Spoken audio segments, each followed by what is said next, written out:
we can do the same hands on assist as we go right into crescent. So inhale, rising up, interlacing the hands, right? And so here, you can be here.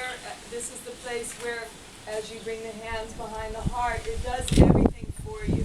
It already takes people out of their lower back, but you can also give them that support of Uddiyana Bandha, right? And then being able to feel that third movement of lunge while you're also rising through not just the back of the spine, but through the side waist, all of that. So we're not talking about the preparations yet, just the hands on assist. Good. And then exhale, they come down. And you already know as they go inhale into half plank that they're coming towards you, right? So inhale, half plank, and then exhale, bend your knee. You come to the side, Parsvastasana. Donald. Good. It's all right. Good. So here, you're placing your thigh right at their sacrum. And this is a really important moment because it's the sacrum that tends, for most people, when they just take their foot down, I'll show you in a moment, it's the sacrum that tends to not understand its placement in space. So you're elongating the tailbone into Vashisthasana, and then try and skim the back of your knee as you take your foot down. Honey, are you here? Yeah, I'm sorry. It's okay, good. I know that. And then let your arm come down. Yes. Good. So this is, now there's absolutely nothing wrong with having the arm straight. It's just another possibility. But the whole thing is in this sequence is to feel the juxtaposition of the danda, right? A beautiful neck. And being able to feel here this stability and the arc that comes this way. And what you're doing with this thigh as you bring these together is you're moving. I don't know if you can see this. You're moving away from the compression. The tailbone tends to come up. Awesome. Now the hand comes down in front of the navel, knee to the navel. Draw it in. Good. Now you got to get out of the way. So slowly take the foot across. That's the obvious exhale. Then inhale as they come up. This isn't such a big hands-on assist, but sometimes people get excited, and that leg goes all the way through. So you just want to first be able to feel that stability. Okay. Then as the hand comes down, and you go into the Parivrtta Chaturanga, it's just the same Chaturanga, hands on assist. Good. Squeeze up. And then slowly come up and suck your right leg back into downward dog.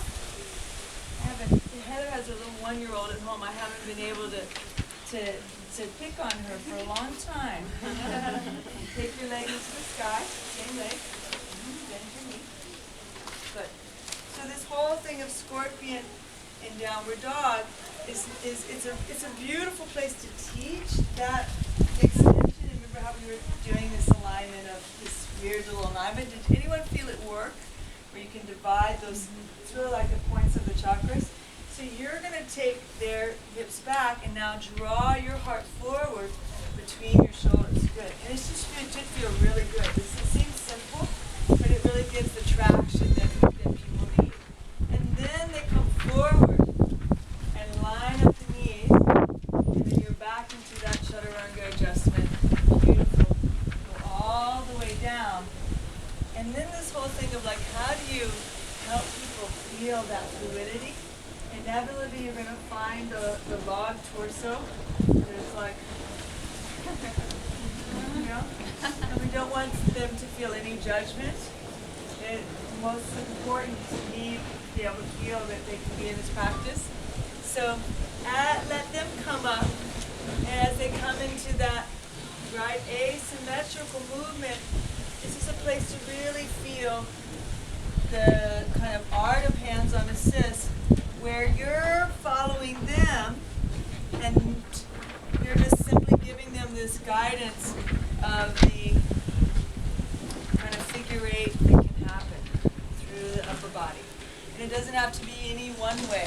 It can completely change. It sometimes be subtle, right? Not such a big movement.